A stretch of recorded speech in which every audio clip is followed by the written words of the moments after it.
I don't want to leave that. And also you sort of get addicted to it, I think. You do. The energy, there's that energy factor, that I think it's hard to go other places that are slower pace. Mm-hmm. I find it's just, why isn't this done faster? They should have this done, like why isn't this food taking so long? It's like all of those things, and just work wise, even you're like, why aren't they getting this shit done faster? And, sure, some people might say that's unhealthy, but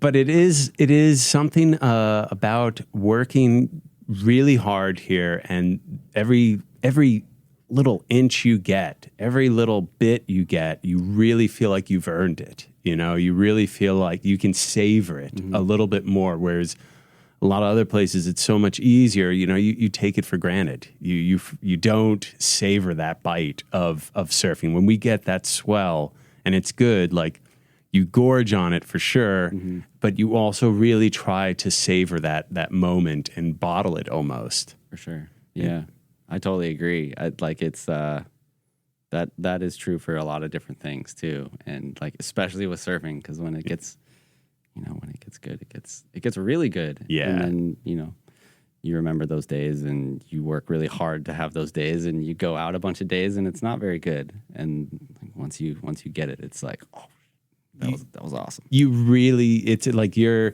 dopamine level just hits another trajectory, whereas if ever, you're on the West Coast, no offense to everyone on the West Coast here, but just saying, like you have waves on the regular, and it's just like you get spoiled, and you just like take it for granted, and you're just like, yeah, this was fun, that was good, and you kind of, all those sessions blend together. Whereas here, it's like, remember on September 15th, 2016, like you see these throwback photos on Instagram even, and it's like, remember this day? And you're like, oh, fuck, yeah, I do. It really does stand out. Yeah, and it does make you savor it. It makes you appreciate what you sort of don't have, in a sense, because those days come few and far between. So you're like, oh yeah, gotta get it. And then everybody, it's fun because it creates stories around it. Everybody likes to talk about it and generates energy. And then also, I think the anticipation around it, like the research that people do in terms of like boards and like trying to figure out, oh, okay, I need to have this board for this type of, You can also dive into, you can dive, because you're not doing it as much, the activity, you can dive into all the different aspects, like board design, history, culture, fashion, it's all here too. Right. And then, you can... and you can talk with people, like you do your Yawn Patrols. How many of those conversations, in the car are just purely talking about surfing and nerding out on it? Mm-hmm. So much of it. It's so much of just like you see the latest clips, or you see, somebody rips an old surf movie, and you like discover something that you had never seen before. Mm-hmm.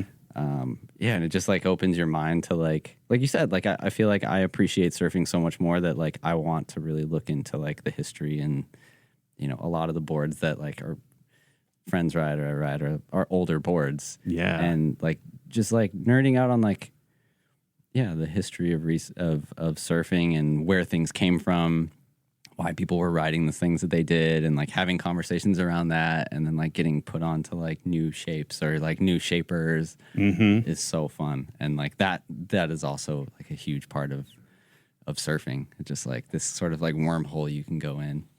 And this book, like it really feels like you capture that essence, I would say. And I'm really, thank you for this book. I really appreciate this.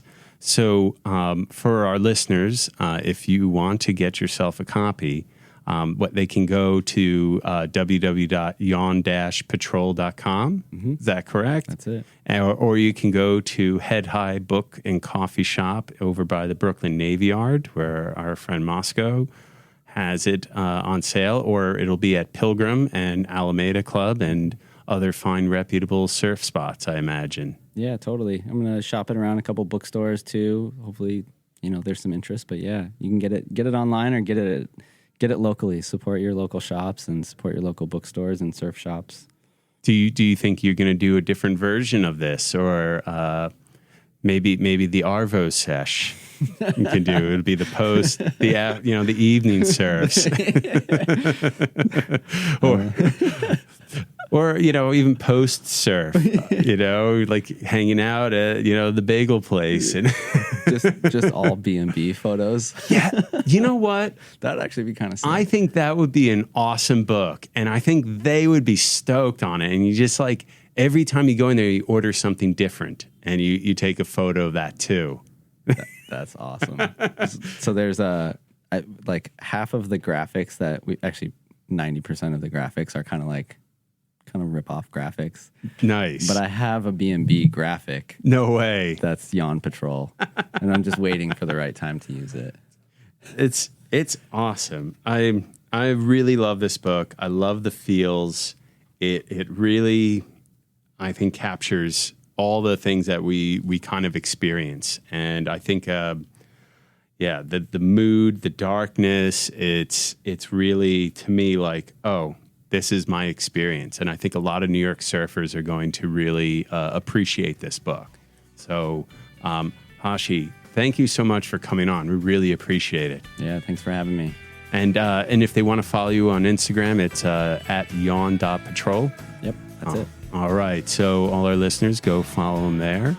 And if you're also on Instagram, follow us at Swell Season Surf. We regularly post our shows and local happenings and things like that. And you're having an opening tomorrow, but this episode will air after the fact, unfortunately. But hopefully the opening goes well. I think it's going to get quite a reception. And we'll catch you on down the line, Hoshi. Awesome. Thanks for having me, Tyler. Yes, thank you.